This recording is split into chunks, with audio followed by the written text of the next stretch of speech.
que vocês possam encontrar aqui essa paz, esse amor que a espiritualidade proporciona a todos nós, e que vocês saiam daqui melhores do que adentraram. E eu inicio com palavras de luz de Emmanuel através de Francisco Cândido Xavier, e no dia de hoje, trabalhando e servindo, aprendendo e amando, a nossa vida íntima se ilumina e se aperfeiçoa, entrando gradativamente em contato com os grandes gênios da imortalidade gloriosa. Está em Corteiro, capítulo 26, Afinidade.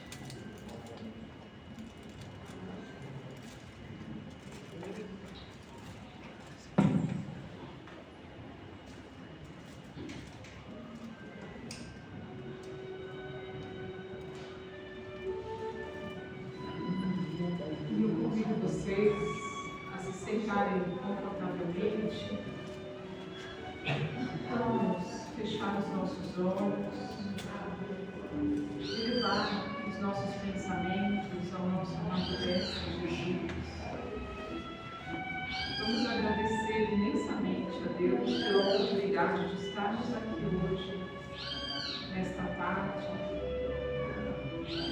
à procura de palavras de consolo, de palavras que aquecem os nossos corações, à procura daquele abraço fraterno que nos ampara, que produz em nós a alegria necessária para o nosso equilíbrio mental, físico, que possamos ter ouvidos de ouvir, olhos de ver, um coração permeável aos ensinamentos que serão divididos conosco na tarde de hoje. Que assim seja, graças a Deus e ao Mestre Jesus. E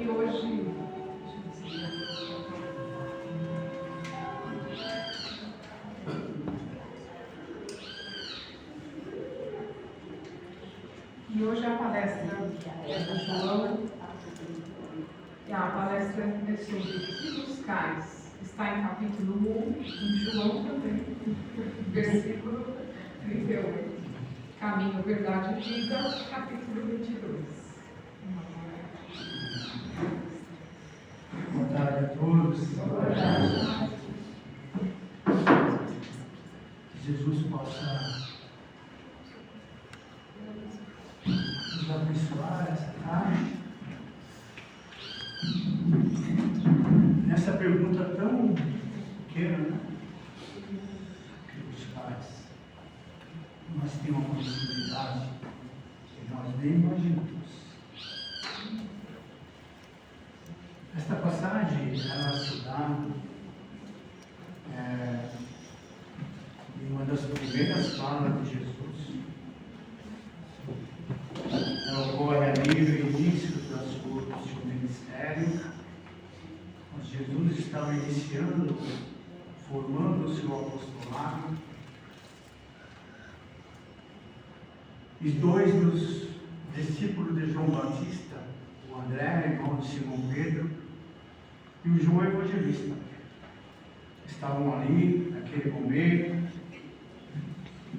e eles começam a seguir Jesus no momento em que o João Batista aponta Jesus como o Cordeiro de Deus, que tira o pecado do mundo. E esta passagem, ela está no capítulo 1, versículo 38, ela diz assim: E Jesus, voltando-se e vendo que o seguiam, disse-lhes: Que buscais? E no versículo 39 desse mesmo capítulo, Jesus responde: Vinde e vede, venham e vejam. E eles foram e viram onde ele morava, e ficaram com ele naquele dia. Porque a casa de Jesus não é uma casa física. A casa de Jesus é aqueles que buscam Jesus. Então, quando você começa a conviver com Jesus, os seus ensinamentos, é ali que Ele vai fazer morar. No coração do ser que busca Ele incessantemente, verdadeiramente. E a pergunta de Jesus, não para Ele, mas para que os apóstolos refletissem no que buscais. Porque Jesus nos conhece muito mais do que nós imaginamos. Então, João Batista, ele diz, ele é maior do que eu. Ele já existia muito antes de mim. Eu não sou digno de desatar as suas sandálias. Eu só vim preparar caminhos. Então, João Batista, a gente sabe que ele estava diminuindo, saindo de cena, para que Jesus pudesse continuar a sua tarefa. Não que a tarefa de João Batista era menor, ou menos importante que a de Jesus. Não. A de Jesus era mais completa. Então, ele sai de cena, ele é preso e todos nós sabemos o fim de tudo isso. Então, o que buscais, ela tem um caráter universal e atemporal. Essa pergunta, ela é para hoje. Foi para ontem, para hoje e será no infinito, a toda a eternidade, para o ser reencarnante. Então, sempre a gente vai ter essa pergunta, Jesus falando na nossa consciência. O que buscais? É uma fala que nos projeta em nós, porque nós vivemos muito no automático, muito no mecânico, e aquela vida rotineira aí, sem refletir muito na nossa existência, e pensar que nós estamos, e pensar para que o que nós estamos buscando, qual o rumo que nós estamos dando na nossa existência. Essa pergunta é profunda. Porque aquele que navega sem destino, para ele, nenhum vento é favorável. Ele não sabe para onde ele vai. Né? Ele está perdido. Porque o objetivo é que dá o caminho. Então eu estou buscando alimentar as ilusões do ser encarnado, ou estou buscando a personalidade transitória. Estou buscando solucionar questões de vida eterna. Porque quando nós entramos no centro espírita, a gente vem buscar algo que não dá para tocar, algo espiritual. Então a doutrina espírita nos convida a refletir sobre o sentido espiritual mais profundo das palavras de Jesus. Neste contexto, o que buscais é mais que uma pergunta casual. É um convite ao autoconhecimento e à definição de propósitos espirituais. Eu tomo a liberdade de ler duas perguntas com relação ao autoconhecimento, que diz assim: qual é o meio eficaz, qual é o meio prático e mais eficaz para se melhorar nesta vida e resistir aos arrastamentos do mal? Pergunta de Kardec para os espiritistas responde: um sábio da antiguidade vos disse, conhece-te a ti mesmo.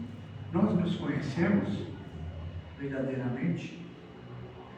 Será que nós, quando estamos no caminho, alguém pisa no nosso pé, no nosso calcanhar, a gente fica tudo bem, ninguém fala nada, ninguém retruca? Será que a gente nos conhece? Ou a gente retruca, ofende? Então nós não nos conhecemos. E E o Kardec também tem essa dificuldade do autoconhecimento, porque na pergunta 919 e 919A, ele diz assim: eu compreendo toda a sabedoria desta massa. Porém, a dificuldade está precisamente em conhecer a si mesmo. Aí ele fala assim: qual é o meio de eu conseguir? E aí tem uma resposta, ou um caminho, ou um norte de Santo Agostinho. Eu vou ler um pedacinho, mas quem quiser depois ler, aqui ele dá o roteiro para a gente nos conhecer e se melhorar a cada dia. Ele diz assim: fazia o que eu fazia de minha vida sobre a terra. Ao fim da jornada, eu interrogava a minha consciência. Passava em revista o que fizeram, que me perguntava se faltara algum dever, se ninguém tinha nada a se lamentar de mim. Foi assim que eu consegui me conhecer e ver o que havia para reformar em mim. Aquele que cada dia vibrasse todas as ações da jornada e se perguntasse o que fez de bem ou de mal, pedindo a Deus e ao seu anjo guardião, para esclarecer, adquiriria uma grande força para se aperfeiçoar, porque crede, Deus o assistiria. E aí, como ela é muito grande, vocês podem pegar depois para ver a 919B. Ele dá um roteiro aqui. Se nós seguíssemos o roteiro aqui, nós vamos nos conhecer. E nós vamos reparando aquele mal no dia a dia, que talvez a gente tenha cometido. Portanto, esta pergunta nos lembra, porque muitas vezes nós ignoramos. Não queremos saber ou identificar o que nos move. Ela não aplica apenas aos apóstolos que estavam seguindo Jesus, mas ela aplica a todos nós. A doutrina espírita nos mostra a vida em seus bastidores. Porque a partir daquilo que o Kardec nos trouxe, o livro dos Espíritos, Céu e Inferno, o Evangelho segundo o Espiritismo, o livro dos Médiuns, as obras do modo geral, passamos a ver a vida além dos sentidos físicos e materiais. Espíritos que estão interagindo, atuando a todo momento. Passamos a enxergar a vida muito mais abrangente, um entrelaçamento de destinos e seres coordenados pela lei divina. Além de tudo isso, Deus. Nós temos Deus, o Criador congregando todos através dos seus mensageiros, de seus emissários. E na terra, o Cristo como seu representante maior. Toda a corte, auxiliares de Jesus, espíritos benfeitores de Deus, enchendo a vida. Porque a vida, meus irmãos, ela não é feita do acaso. A vida não é um jogo escuro de ilusões. A vida tem sentido. A vida tem propósito. Todos nós estamos tutelados. Somos infinitamente amados. Contamos com o auxílio de seres que nos amparam, que nos sustentam mesmo quando mais indignos o fazemos. Que buscais nos impulsiona a buscar nossos valores religiosos, não apenas frequentar a casa espírita, trabalhar na doutrina espírita, frequentar as palestras, porque nós podemos fazer isso pro forma, exteriormente, só na aparência. E eu tomo a liberdade de comentar um trecho do livro Voltei, do nosso irmão Jacó. Ele nos traz essa experiência, porque ele foi um grande trabalhador espírita, trabalhou na divulgação da doutrina espírita, E ao desencarnar, ele chega no mundo espiritual e se sente humilhado, envergonhado. Por quê? Ele foi um grande trabalhador, trabalhou como nós aqui, a doutrina espírita, divulgou a doutrina espírita, trabalhou nos trabalhos de desobsessão, falou do Evangelho, falou da luz do Evangelho para muitos e muitos irmãos e obsessores. Então, quando ele chega no mundo espiritual, ele se vê opaco, sem luz. E ele encontra os seus amigos de caminhada. Então, por Sampaio, Girão Ribeiro, Caibal Chute, Bezerra de Menezes, ele via neles uma luz muito grande. Então ele se sente envergonhado. E ele começa o processo dele de renovação espiritual no mundo espiritual. Não é isso que a gente quer. A gente quer se melhorar, a gente quer buscar, a gente tem todo esse aparato. Doutrina espírita, os irmãos vindo do alto para trazer informações para nós, mensagens de amor, de carinho, de fortalecimento. E nós estamos aqui buscando o quê? Estamos buscando se melhorar ou só por fora, só exteriormente? Então ele começa a acender a sua luz no mundo espiritual. E tem um fato interessante que ele diz, que é para nós que trabalhamos nos trabalhos mediúnicos, que ele diz que ele encontrou um antigo obsessor no mundo espiritual. Falou: olha, se não é o nosso irmão Jacó, você que me falou do Evangelho, você que falou da luz do Evangelho, cadê a sua luz? Onde está a sua luz? E ele fala que a partir daquele momento foi a gota d'água. Ele começa então a trabalhar pelo seu lado espiritual. Ele foi presidente da Federação Espírita Brasileira. Eu não estou julgando, eu estou dizendo aqui que ele traz esse relato para nos alertar. O que buscais? O que nós estamos buscando no doutrina espírita? Então, o que buscais refere-se à nossa transformação moral, atributos divinos que estamos destinados a expressar. Não ficar apenas nos aspectos fenomênicos, nos aspectos filosóficos, porque tudo que nós conquistamos de valor material deve estar a serviço da nossa renovação espiritual, edificação do espírito. Porque se acontecer um reverso, ele perde a fortuna, ele se desespera. Porque a meta dele, o que buscais dele, estava associado àquilo que era acumuláveis no mundo. Quando ele perde isso, ele perde o seu referencial. Agora, se a meta dele estava em acumular os tesouros do Espírito, granjear os tesouros do Espírito, quando ele perde esse referencial, ele perde esse material, ele não se desespera, porque o norte dele, ele projetou para além da matéria. Então, que tipo de busca estou tendo com o Cristo?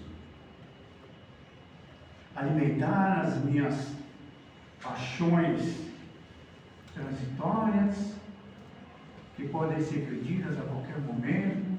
Esses referenciais podem ser mudados a qualquer momento em razão da circunstância da vida, ou eu projetei o que buscais em algo que é perene e duradouro. E aqui tem uma analogia de Leon Denis e Emmanuel com relação a isso. Olha que coisa que eles são.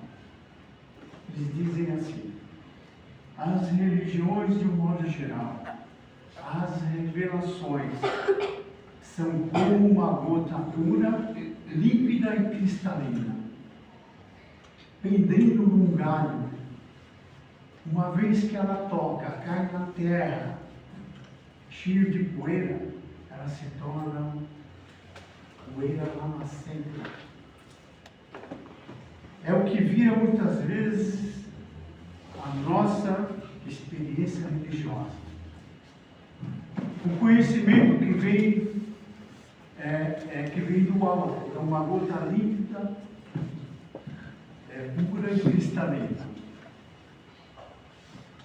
Ela encontra no nosso recipiente, no nosso coração, ainda ao apego do pó do mundo, ao apego ao pó das ilusões, das paixões, dos prazeres em desequilíbrio, das fantasias do orgulho e da vaidade, das demandas do poder, da autoridade utilizada em desequilíbrio, mistura todas essas coisas, perde o foco. Passa a ser apenas um mestre que diz respeito à nossa vida material. Então, com relação a isso, eu peguei aqui a mensagem, capítulo 16, não se pode servir a Deus e a Mamon. Ou você odiará um, ou você amará o outro. E tem o item 3, preservar-se da avareza. Aqui tem uma historinha interessante. Havia um homem rico, cujas terras tinham produzido extraordinariamente. E ele pensava consigo mesmo: o que farei? Já não tenho lugar para guardar o que eu odio. E ele pensou consigo mesmo: demolirei os meus celeiros e construirei outros maiores. E lá colocarei toda a minha colheita e todos os meus bens. E direi à minha alma: minha alma,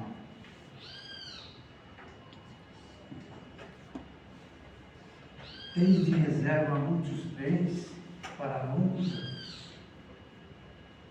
Repousa, come, goza e bebe. E Deus, ouvindo isso, disse: homem insensato, esta noite libertarei sua alma. Então, vejam vocês, preservar-se da avareza. Nós buscamos acumular coisas do mundo e nós não vamos muitas vezes fazer jus a isso, porque a gente pode amanhã desencarnar. Então, quando a gente acumula, a gente tem o nosso norte nisso, a nossa busca é isso, a gente deixa de buscar as coisas espirituais na nossa reforma íntima. E ao contrário desta mensagem, tem a mensagem do capítulo 25, que diz que é parecido com o que buscais. Buscais e achareis. Aqui, o que buscais é assim, similar, né? E diz assim: observai os pássaros do céu. Que é contrário a essa mensagem do homem rico. Não acumuleis tesouros na terra, onde o velho e o tempo os come, os ladrões os desenterram e roubam. Acumulai os tesouros do céu, onde nem a ferrugem nem os médicos comem. Portanto, onde está o seu coração, está também o seu tesouro. Observai os pássaros do céu, não semeiam, não ceifam, e não guardem celeiros. E mesmo assim, o Pai Celestial os alimenta. Então, vamos confiar. Vamos confiar em Deus, porque viver Com Jesus é viver na abundância. Você faz a sua parte, que os céus vai te ouvir. Certo? Então, dando continuidade aqui.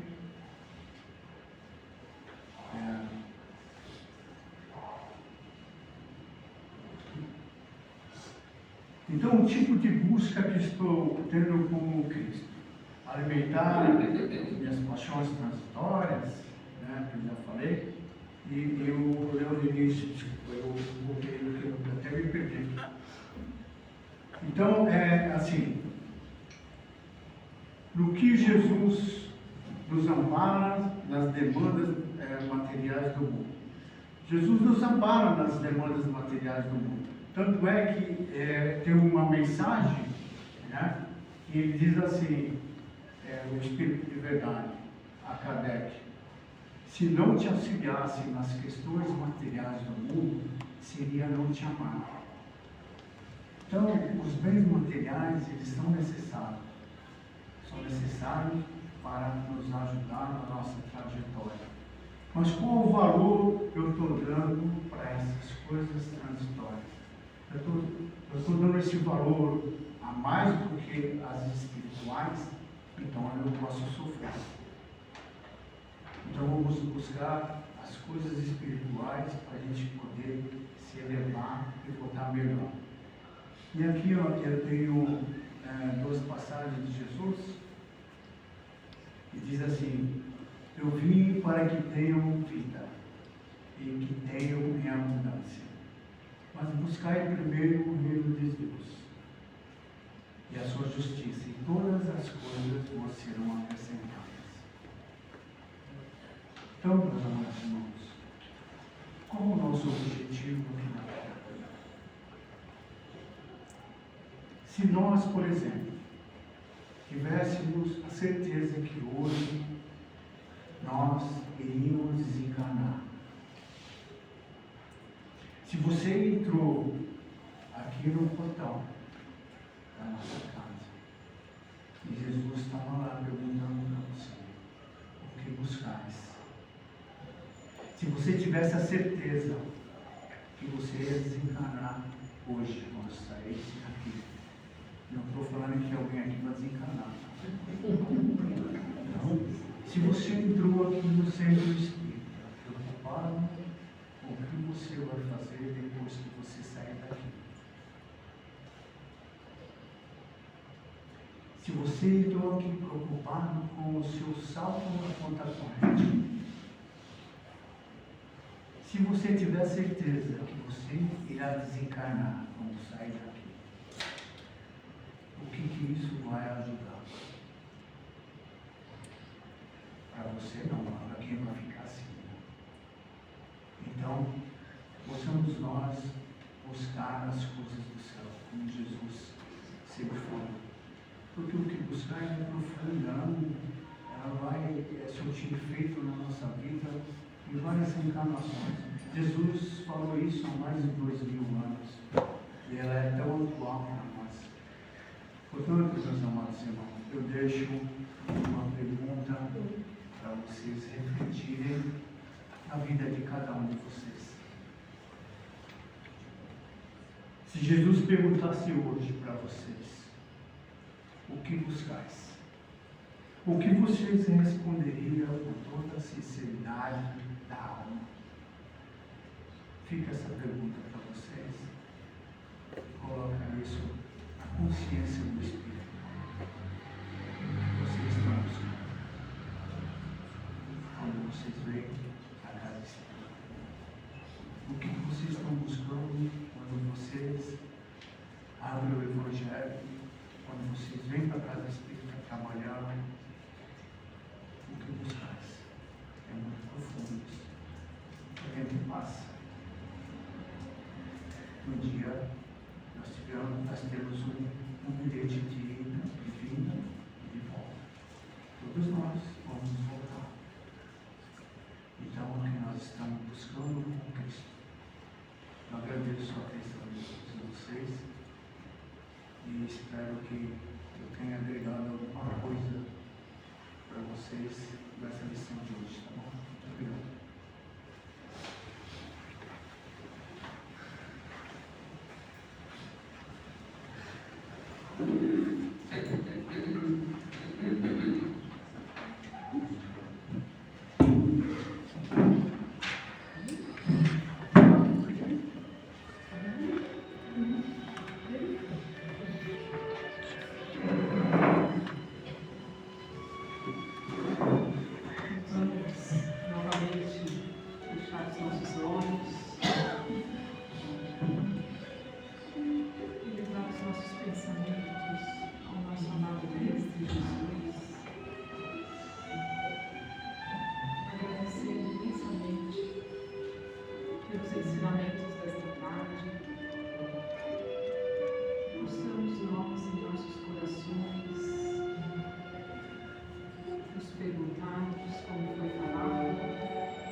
Perdoa as nossas dívidas, assim como nós perdoamos aos nossos devedores. E não nos deixeis cair em tentação, livrai-nos do mal. Que assim seja, graças a Deus e ao Mestre Jesus. Eu peço